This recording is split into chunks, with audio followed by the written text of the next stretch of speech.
নমস্কাৰ আপোনালোক সকলোকে পুনৰবাৰ টিকে মাইণ্ডৰ অন্য এটা ৰাতিপুৱাৰ ধামাকাদাৰ খবৰলৈ স্বাগতম জনাইছোঁ।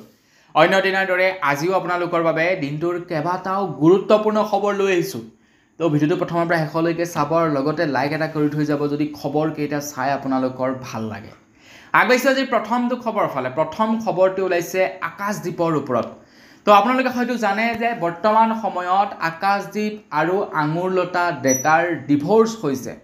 যাৰ বাবে নেকি বৰ্তমান আকাশদ্বীপ অকলে থাকে আৰু তেখেত দুয়োজনৰে ছোৱালী আঙুৰলতাৰ সৈতে থাকে। তো আঙুৰলতা আৰু আকাশদ্বীপৰ জীয়েকৰ যোৱাকালি আছিলে বাৰ্থডে, আৰু সেই বাৰ্থডেৰ সময়ত আকাশদ্বীপ অৰ্থাৎ দেউতাকৰ ওচৰত জীয়েকজনী নাই, যাৰ বাবে নেকি তেখেতে আৱেগিক পোষ্ট দিছে ফেচবুকত। মানে কিবা এটা দুখ লাগি গ'ল এই ফেচবুক পোষ্টটো দেখি, যাৰ বাবে আপোনালোকক খবৰটো জনালোঁ। ভাবকচোন বাৰু কিমান দুখ লাগিছে চাগে। বাৰ্থডেৰ দিনাখন কেক কাটিছে কিন্তু জীয়েকজনীৰ লগত নাই, কেনেকুৱা দুখ লাগিছে বাৰু। আপোনালোকে কি ক'ব এই সম্পৰ্কত কমেণ্ট ছেকশ্যনত লিখি থৈ যাব। কোন দোষী কোন নিৰ্দোষী সেইটো পাছৰ কথা, কিন্তু জীয়েকজনীয়ে কিন্তু এজন দেউতাকৰ মৰমৰ পৰা বঞ্চিত হৈছে। সেইটো আঙুৰলতাই মোৰ মতে কৰিব নালাগিছিলে এগৰাকী সামাজিক ব্যক্তি হিচাপে। আগবাঢ়িছোঁ ইয়াৰ পাছৰটো খবৰ ফালে। ইয়াৰ পাছৰ খবৰটো ওলাইছে আকৌ আঙুৰলতাৰ ওপৰতে। তো জীয়েকৰ বাৰ্থডেৰ দিনাখনেই আঙুৰলতালৈ আহিছে এটা ভাল খবৰ ওলাই পৰিছে। আঙুৰলতাক এতিয়া অসম ৰাজ্যিক মহিলা আয়োগৰ অধ্যক্ষ পদত নিযুক্তি আগবঢ়াইছে। আঙুৰলতা বহুত দিন পলিটিক্সৰ পৰা আঁতৰি আছিলে, আৰু আঙুৰলতাৰ যেতিয়া নেকি ইণ্টাৰভিউ দিয়ে, ইণ্টাৰভিউসমূহতো তেখেতে ডাইৰেক্টলি নকয় যে মই পলিটিক্সৰ সৈতে জড়িত হৈ আছোঁ বুলি। তেখেত আমাৰ অসম কেবিনেটৰ মন্ত্ৰীও আছিলে এটা সময়ত। তো তাৰ পাছত তেখেতে নিৰ্বাচনত হৰাৰ পাছত তেখেতে পলিটিক্সৰ পৰা আঁতৰি আছিলে। কিন্তু এতিয়া ৰিপৰ্টছ ওলাই পৰিছে যে তেখেতক অসম ৰাজ্যিক মহিলা আয়োগৰ অধ্যক্ষৰূপে তেখেতক বৰ্তমান সময়ত চিলেকশ্যন কৰিছে। তো আঙুৰলতাক আমাৰ তৰফৰ পৰা বহুত বেছি শুভেচ্ছা জনালোঁ। আগবাঢ়িছোঁ ইয়াৰ পাছৰটো খবৰ ফালে। আমাৰ অসমলৈ যোৱাকালি অনা হৈছিলে প্ৰায় 7 কোটি টকা মূল্যৰ ড্ৰাগছ। 7 কোটি টকাৰ মূল্যৰ ড্ৰাগছ আমাৰ অসমলৈ সৰবৰাহ কৰা হৈছিলে, আৰু কাছাৰ পুলিচে সেই 7 কোটি টকাৰ ড্ৰাগছ জব্দ কৰিবৰ কাৰণে সক্ষম হৈছে। 7 কোটি টকাৰ ড্ৰাগছ, প্ৰায় 216 গ্ৰাম হেৰইন আছিলে, প্ৰায় 20,000টা টেবলেট আছিলে, 2খন ভেহিকেল আৰু 5জন পেডলাৰক এৰেষ্ট কৰিবৰ বাবে সক্ষম হৈছে। আৰু সেই পেডলাৰ কেইজনৰ ডিটেইলছ বাৰু গোপনে ৰাখিছে অসম চৰকাৰে। কি নাম, ক'ৰ হয়, কি কথা সেয়া গোপনে ৰাখিছে। কিন্তু ভাবক, পইচাৰ কাৰণে অসমৰ যিবিলাক নেকি নৱপ্ৰজন্ম আছে তেওঁলোকক অন্ধকাৰৰ ফালে ঠেলি আছে এইসকল লোকে। আগবাঢ়িছোঁ ইয়াৰ পাছৰটো খবৰ ফালে। ইয়াৰ পাছৰ খবৰটো ওলাইছে উৰিয়াম ঘাটৰ পৰা। উৰিয়াম ঘাটত প্ৰথমটো পৰ্যায়ৰ উচ্ছেদ অভিযান হৈ যায়।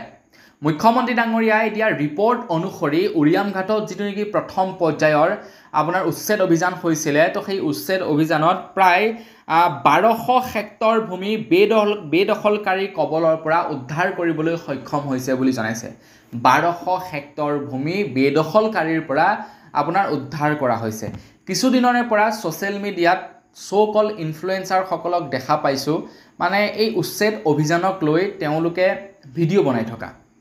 মই কিয় বনাইছে গম পাইছোঁ, তেওঁলোকক কোনে বনাবলৈ দিছে, কিন্তু এটা কথা ভাল পাইছোঁ তেওঁলোকে মাত মতাৰ কাৰণে। কিন্তু প্ৰত্যেকটো সমস্যাতে মাত মাতিব লাগে, তেতিয়া ভাল লাগে নে কি কয়। আগবাঢ়িছোঁ ইয়াৰ পাছৰটো খবৰ ফালে। ইয়াৰ পাছৰ খবৰটো ওলাইছে আমাৰ অসমৰ গৱেষক শিক্ষাৰ্থীসকলৰ বাবে। আপোনাৰ ঘৰত বা আপোনাৰ ওচৰে পাজৰে যদি কোনোবা গৱেষক শিক্ষাৰ্থী আছে, তেওঁলোকক এই ভিডিঅ'টো অকণমান শ্বেয়াৰ কৰি দিয়ক। যিসকলে নেকি 2021 চনৰে পৰা গৱেষক পঢ়ি আছে, সেইসকল শিক্ষাৰ্থীক এতিয়া অসম চৰকাৰৰ ফালৰ পৰা 25,000 টকাকৈ আৰ্থিক অনুদান আগবঢ়াব, আৰু যিসকল নেকি শাৰীৰিকভাৱে অক্ষম তেওঁলোকক 40,000 টকাকৈ আগবঢ়াব বুলি জনাইছে। শিক্ষাৰ্থীৰ পঢ়া শুনাৰ কাৰণে চৰকাৰৰ ফালৰ পৰা এয়া এককালীন সাহায্য। আগবাঢ়িছোঁ ইয়াৰ পাছৰটো খবৰ ফালে। ইয়াৰ পাছৰ খবৰটো ওলাইছে BSNLৰ ওপৰত। BSNLৰ কাৰণে BSNLৰ চিম কাৰ্ড যোনে ব্যৱহাৰ কৰে ন, তো তেওঁলোকৰ কাৰণে এইটো এটা ভাল খবৰ ওলাইছে। আপুনি বাৰু কি কোম্পানীৰ চিম কাৰ্ড ব্যৱহাৰ কৰে কমেণ্ট ছেকশ্যনত জনাওকচোন। যদি BSNLৰ কৰে তেনে লাইক এটাটো কৰিবই লাগিব ভাই আজি। তো BSNLৰ ওপৰত লোৱা ভাল খবৰটো হৈছে BSNL আৰু নুমলীগড় তেল শোধনাগাৰৰ মাজত এখন MOU স্বাক্ষৰ হৈছে। আৰু সেই MOU স্বাক্ষৰৰ অনুসৰি এতিয়া আমাৰ অসমত প্ৰথমটো BSNLৰ নন পাব্লিক টাৱাৰ সংস্থাপন কৰিব বুলি জনাইছে আৰু লাহে লাহে BSNLে গোটেই অসমতে 5G নেটৱৰ্ক সংস্থাপন কৰিব যেহেতু আমাৰ অসমত 5G নেটৱৰ্ক নাই কিন্তু প্ৰথমটো টাৱাৰ বহাবলৈ গৈ আছে আগবাইছো ইয়াৰ পাছৰটো খবৰ ফালে ইয়াৰ পাছৰ খবৰটো ওলাইছে তেজপুৰৰ পৰা আপুনি বাৰু ভিডিওটো তেজপুৰৰ পৰা চাই আছে নেকি যদি চাই আছে কমেন্ট সেকশনত জনাব তো তেজপুৰৰ ডুমডুমাত এতিয়া নিৰ্মাণ কৰা হৈছে প্ৰথমটো ওয়েষ্ট ৰিকভাৰী মেচিন সংস্থাপন কৰা হৈছে তিনিচুকীয়াত মানে আমি দৈনিক যিবিলাক নেকি জাবৰ জোথৰ পেলাওঁ যিবিলাক নেকি প্লাষ্টিকেই হওক বা লোহাই হওক যিবিলাক বস্তু নেকি ব্যৱহাৰ কৰোঁ তো সেইবিলাকক মানে ৰিকভাৰী কৰিব আৰু সেই বস্তুবিলাক ৰিকভাৰী নকৰাৰ কাৰণে বা ৰিচাইকেল নকৰাৰ কাৰণে বৰ্তমান সময়ত আমাৰ অসমৰ বিভিন্ন স্থানত জাবৰৰ পাহাৰ হৈ গৈছে মানে গোটেই ডিস্ট্ৰিক্টৰ জাবৰবিলাক নেকি এটা জায়গাতে পেলাই থৈ দিয়ে আমাৰ লখিমপুৰত শিৱ মন্দিৰৰ সিফালে পেলাই একদম জাবৰৰ পাহাৰ হৈ আছে মানে ওচৰে পাজৰে আপোনালোকে যাব নোৱাৰে ইমানেই দুৰ্গন্ধ আৰু তাৰ লগতে সেই পৰিৱেশটো লেতেৰা হৈ পৰে তো যদিহে ওয়েষ্ট ৰিকভাৰী মেচিন থাকে তেতিয়া সেইবিলাক মানে আপোনাৰ ৰিচাইকেল কৰি পেলাব পাৰে তো আপোনাৰ সেই লেতেৰাটো নহয় আৰু তো তিনিচুকীয়াৰ ডুমডুমাত বহুৱা হৈছে আৰু অসমৰ প্ৰত্যেকটো স্থানতে বহুৱা হ'ব আগবাইছো ইয়াৰ পাছৰটো খবৰ ফালে ইয়াৰ পাছৰ খবৰটো ওলাইছে কলকাতাৰ পৰা বা বাংলা ভাষাৰ ওপৰত ইয়াৰ পাছৰ খবৰটো ওলাইছে তো আপোনালোক যদি বেংগলী মানুহ নিশ্চয় আপোনালোকে বেংগলী ভাষাতেই কথা পাতে বা বাংলা ভাষাত কথা পাতে তো আপোনালোকৰ ভাষাটোৰ ওপৰত খবৰ ওলাইছে দিল্লীৰ পুলিচে বেংগলী ভাষাটোক বাংলাদেশী ভাষা ৰূপে আখ্যা দিছে তো দিল্লী পুলিচে এখন মানে কিবা ষ্টেটমেন্ট দিছিলে তো সেই ষ্টেটমেন্টত তেখেতলোকে উল্লেখ কৰিছে যে বেংগলী ভাষাটো হৈছে এটা বাংলাদেশী ভাষা আৰু এই মানে যি নেকি দিল্লী পুলিচে বেংগলী ভাষাটোক অপমান কৰিলে অপমান কৰাৰ বাবে এতিয়া মমতা বেনাৰ্জী গৰুজি উঠিছে আৰু তেখেতে এতিয়া কি কৰে ঠিক নাই আৰু মুঠতে মানে দিল্লী পুলিচে হয়তো মানে আকৌ ষ্টেটমেন্ট দিব লাগিব যে তেওঁলোকৰ কিবা ভুল হৈছিলে বা এটো ভুলতে কোৱা হল বুলি এতিয়া আপোনালোক যদি বেংগলী মানুহ তেন্তে আপোনালোকৰ কাৰণেও এটা দুখৰ বিষয় বেংগলী ভাষাটোক বাংলাদেশী ভাষা বুলি ষ্টেটমেন্ট দি দিলে দিল্লী পুলিচে আগবাইছো ইয়াৰ পাছৰটো খবৰ ফালে ইয়াৰ পাছৰ খবৰটো ওলাইছে আমাৰ ভাৰতবৰ্ষত থকা কোচিং চেণ্টাৰ সমূহৰ ওপৰত কোচিং চেণ্টাৰ সমূহে যিমান পাৰে সিমান টকা লৈ যিমান মন যায় তেওঁলোকে সিমান পৰিমাণৰ টকা তেওঁলোকে কোচিং আপোনাৰ মাসুল হিচাপে লৈ আৰু তাৰ লগে লগে কোচিং চেণ্টাৰ সমূহে কি কৰে ভুৱা বিজ্ঞাপন দিয়ে যে এইবাৰ আমাৰ কোচিং চেণ্টাৰৰ পৰা ইমানজন আপোনাৰ UPSC সিলেকশন হৈছে ইমানজনে IPS অফিচাৰ হৈছে ইমানজনে তামুক হৈছে তো কোনোবা যদি মানে টপ ৰেংকাৰ থাকে আৰু কোচিং মানে ধৰি লওক কোচিং কৰাই হওক বা নকৰাই হওক হিহঁতক পইচা দি পিনে মানে কি কৰে ভিডিও বনাই লয় ফটো ব্যৱহাৰ কৰে যে আপুনি কওক যে আমাৰ কোচিং চেণ্টাৰৰ পৰা পঢ়িছে বুলি তো তেনেকুৱা ধৰণৰ কৰে কোচিং চেণ্টাৰ বিলাকে প্ৰায়বিলাকেই কৰে তো এই বস্তুবিলাক এতিয়াৰ পৰা কৰিব নোৱাৰিব কোচিং চেণ্টাৰ সমূহৰ বিৰুদ্ধে এতিয়া কেন্দ্ৰ চৰকাৰৰ ফালৰ পৰা এক নতুন নিয়ম বনাব যিবিলাকৰ অধীনত দুখীয়া ল'ৰা ছোৱালীও পঢ়িব পৰাকৈ পইচাৰ মাসুল মানে এডমিশন মাসুল নিৰ্ধাৰিত কৰিব লাগিব আৰু লগতে এই ভুৱা বিজ্ঞাপন যে দিও এইটো টোটালি বন্ধ আগবাইছো ইয়াৰ পাছৰটো খবৰ ফালে আমাৰ অসমৰ চৰকাৰী মেডিকেল কলেজ সমূহত এতিয়া চিকিৎসা কৰিবলৈ গলে অত্যাধিক টকা ভৰিব লাগে চৰকাৰী মেডিকেল কলেজ সমূহত এতিয়া বিভিন্ন ধৰণৰ চেকআপৰ বাবে অত্যাধিক টকা ভৰিব লাগে বুলি এক ৰিপৰ্টছ ওলাই পৰিছে খবৰ লোৱা অনুসৰি এইমছত যদিহে 50 টকা লয় এটা পৰীক্ষা কৰিবৰ কাৰণে তাৰ বিপৰীতে মেডিকেল কলেজৰ সমূহত 400 টকা লয় বুলি জনাইছে এটা চৰকাৰী বস্তু এই বস্তুটো মই বুজি নাপাওঁ দেই মই আপোনাৰ চাও চৰকাৰী চিকিৎসালয় বিলাকত আপোনাৰ টেষ্ট কৰায় বা ইটো কৰায় হিটো কৰায় বেডৰ দামত পইচা লয় তো এইবিলাক কিয় ল'ব লাগে ল'বতো নালাগে ভাই এজন দুখীয়া মানুহে চিকিৎসা কৰিবলৈ গৈছে তেখেতে চিকিৎসা কৰিবলৈ যাওঁতে পইচা হয়তো নাথাকিবও পাৰে 24 ঘণ্টা নহলে ইফালে ফ্ৰী আপোনাৰ চেকআপও নিদিয়ে 24 ঘণ্টা এডমিট হৈ থাকিলেহে ফ্ৰী চেকআপ থাকে নহলে পইচা দিব লাগে তো দুখীয়া মানুহ এজনে কোৰ পৰা হেবিলাক কৰিব তো মোৰ মতে সম্পূৰ্ণ মেডিকেল ফ্ৰীয়ে হ'ব লাগে আগতে আছিল নে নাছিল নাজানো কংগ্ৰেছৰ দিনত কিন্তু এতিয়া সেই বস্তুটো মোৰ বৰ ভাল পোৱা নাই বিজেপি চৰকাৰৰ আগবাইছো ইয়াৰ পাছৰটো খবৰ ফালে ইয়াৰ পাছৰ খবৰটো ওলাইছে বিহাৰৰ পৰা বিহাৰৰ নাম শুনিয়ে মোৰ হাঁহি উঠি গৈছে তো বিহাৰত বিধানসভা নিৰ্বাচন আহি আছে তো বিধানসভা নিৰ্বাচনৰ বাবে ভোটাৰ পুনৰ নিৰীক্ষণ চলি আছে তো সেইখিনিতে আকৌ তেজশ্ৰী যাদৱৰ RJDৰ প্ৰাৰ্থী তেজশ্ৰী যাদৱৰ ভোটাৰ তালিকাত নামেই অহা নাই বিহাৰত তেখেত বৰ্তমান জীৱিত আছে কিন্তু তাৰ বিপৰীতে মৃত ব্যক্তিৰ নাম হেনো ভোটাৰ তালিকাত আহিছে বিহাৰত চাওকচোন কেনেকুৱা ঘটনা হৈছে মৃত ব্যক্তিৰ নাম ভোটাৰ তালিকাত আহিছে আৰু যিজন ব্যক্তি জীৱিত আছে সেইজন ব্যক্তিৰ নাম আপোনাৰ ভোটাৰ তালিকাত অহা নাই RJDৰ নেতা তেজশ্ৰী যাদৱৰ নামটো নাই অহা ভোটাৰ তালিকাত তেখেতে কৈছে যে মই নিৰ্বাচন খেলিম কেনেকৈ মোৰ নামটোই বাপেকে ভোটাৰ তালিকাত অহা নাই মানে কি হৈছে বিহাৰত আগবাইছো ইয়াৰ পাছৰটো খবৰ ফালে আপোনালোকে বাৰু জানে নাই বৰ্তমান সময়ত আমাৰ অসমত কিমান মান বিদেশী আছে মানে বাংলাদেশী আছে মুছলমান নহয় আকৌ বাংলাদেশী ঠিক আছে মানে অসমত মুছলমানটো ঢেৰ আছে তো তেওঁলোক বাংলাদেশী নহয় ঠিক আছে কিন্তু যিসকল নেকি বাংলাদেশৰ পৰা যিসকল নেকি আহিছিলে সেইসকল বাংলাদেশী তো বাংলাদেশী বাৰু কিমান মান আছে জানেনে শুনিলে আচৰিত হ'ব বৰ্তমান সময়ত ঘোষিত বাংলাদেশ হৈছে প্ৰায় 1,60,000 ঘোষিত বাংলাদেশী মানে তেওঁলোকৰ ওপৰত সন্দেহ নাই তেওঁলোক ডাইৰেক্ট বাংলাদেশী তেওঁলোকৰ ওপৰত কোনো ধৰণৰ মানে সন্দেহ নাই যে এইজন বাংলাদেশী হ'ব পাৰে সেইজন বাংলাদেশী হ'ব পাৰে সন্দেহ নহয় তেওঁলোক পাক্কা বাংলাদেশী মানে ঘোষিত আপোনাৰ কোৰ্টে ঘোষণা কৰি দিছে এওঁলোক বাংলাদেশী বুলি 1,60,000 বাংলাদেশী আছে আগবাইছো ইয়াৰ পাছৰটো খবৰ ফালে নামনি অসমত এতিয়া মিয়া খেদাৰ অভিযান চলি আছে বিভিন্ন জাতীয় সংগঠনসমূহে আমাৰ উজনি অসমৰ পৰা মুছলমানসকলক খেদি আছে এটা যিসকল মুছলমানৰ নেকি ঘৰ ইয়াতে তেওঁলোকক খেদা নাই কিন্তু সেইটো ভুল নুবুজিব যিসকল মুছলমানে নেকি আপোনাৰ সেই নগাঁৱৰ পৰা আছেহি খুজাই ডিষ্ট্ৰিক্টৰ পৰা আহি আছেহি সেই মুছলমানসকলক তেওঁলোকে 24 ঘণ্টাৰ সময় বান্ধি দিছে আৰু 24 ঘণ্টাৰ ভিতৰত তেওঁলোকক ইয়াৰ পৰা টালি টোপোলা বান্ধি যাবলৈ দিছে এতিয়া মাৰোৱাৰী বিহাৰী তেওঁলোকক যাবলৈ দিয়া নাই বাৰু সেই সম্পৰ্কে খবৰ শুনা নাই কিন্তু কেৱল মুছলমানসকলক ইয়াৰ পৰা যাবৰ কাৰণে নিৰ্দেশনা বান্ধি দিছে আৰু সবচে ডাঙৰ কথাটো হৈ গ'ল শিৱসাগৰ সমষ্টিটোত আটাইতকৈ বেছি জোৰদাৰভাৱে মুছলমান খেদাৰ এই যিটো নেকি যাত্ৰা তো এই যাত্ৰাটো মানে জোৰদাৰ চলোৱা হৈছে তো সেই সময়তে অখিল গগৈয়ে কৈছে যে শিৱসাগৰত মুছলমান হিন্দু সকলোৱে মিলা প্ৰীতিৰে আছে গতিকে কিছু লোকে কাজিয়া লগাব বিচাৰিছে সেইবাবে শিৱসাগৰৰ বিধায়ক অখিল গগৈয়ে আপোনাৰ DC আৰু SP তেখেতে মানে নিৰ্দেশনা দিছে যাতে কোনো কাৰণতে হিন্দু আৰু মুছলিমৰ মাজত বিভেদ নহয় আপোনাৰ শিৱসাগৰ সমষ্টিত যদি কিবা কাজিয়া পচাল হয় সামান্য এটা ঘটনাও হয় তেনেহলে কথা বেয়া হ'ব বুলি তেখেতে DC আৰু SP নিৰ্দেশনা দি দিছে মানে দেখিবলৈ পাইছো আৰু কেইটামান সংগঠনে মানে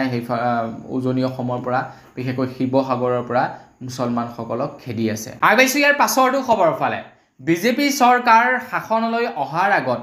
প্ৰধানমন্ত্ৰী নৰেন্দ্ৰ মোদী ডাঙৰীয়াদেৱে যেতিয়া নেকি নিৰ্বাচনী প্ৰচাৰ চলাইছিলে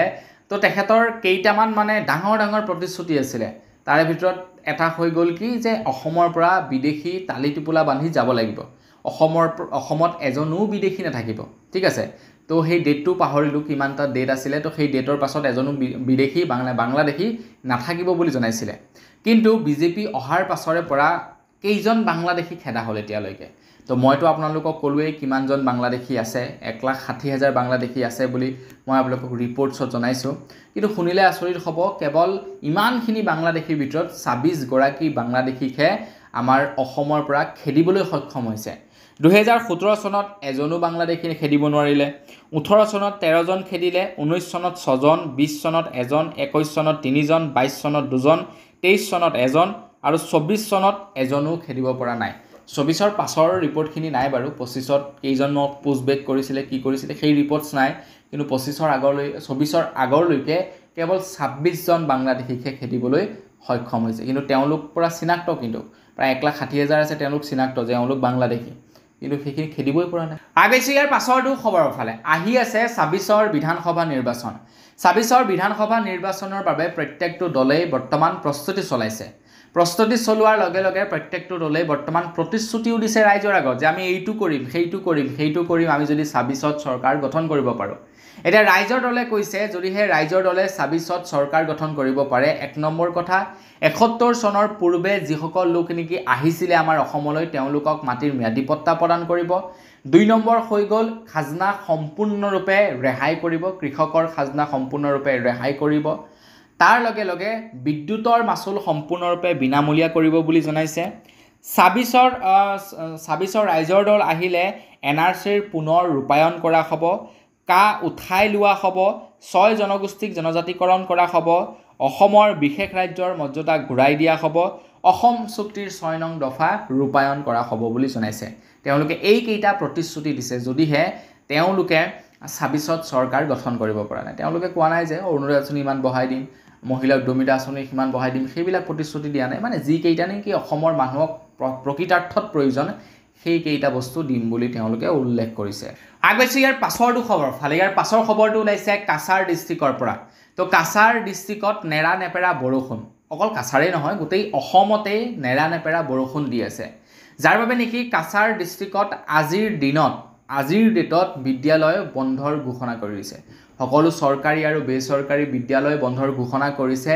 কাছাৰ ডিষ্ট্ৰিক্টত ধাৰাসাৰ বৰষুণ বৃষ্টিপাত শিলাবৃষ্টি হোৱাৰ বাবে এই বন্ধৰ ঘোষণা কৰিছে আগবাইছোঁ ইয়াৰ পাছৰটো খবৰ ফালে ভাৰত আৰু পাকিস্তানৰ সম্পৰ্ক ভাল নহয় বৰ্তমান সময়ত পাকিস্তানৰ ফ্লেগত আছে তৰা চন্দ্ৰ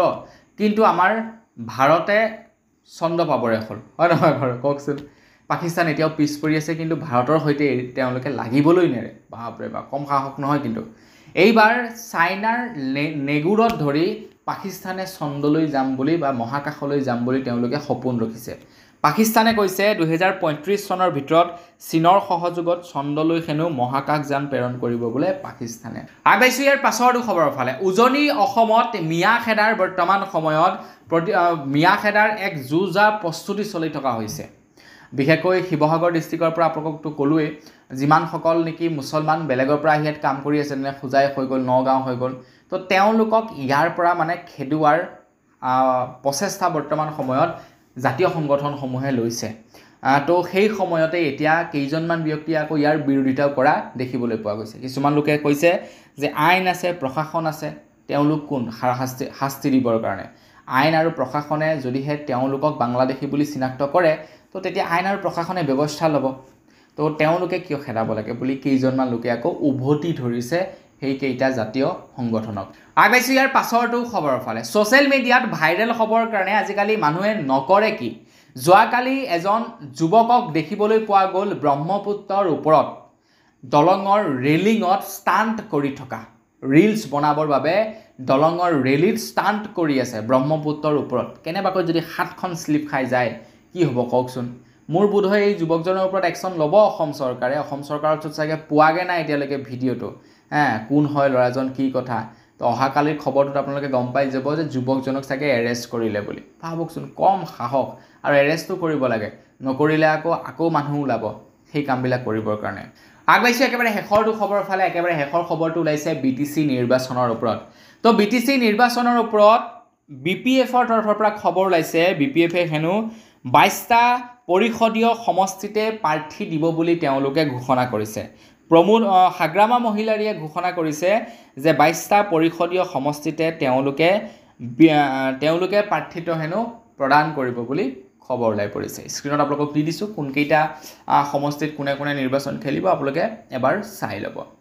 তো বন্ধু বান্ধৱীসকল বস আজিৰ ভিডিঅ'ত জনাবলগীয়া খবৰ ইমানকেইটা আছিলে খবৰকেইটা জানি আপোনালোকৰ কেনে লাগিলে কমেণ্ট ছেকশ্যনত জনাব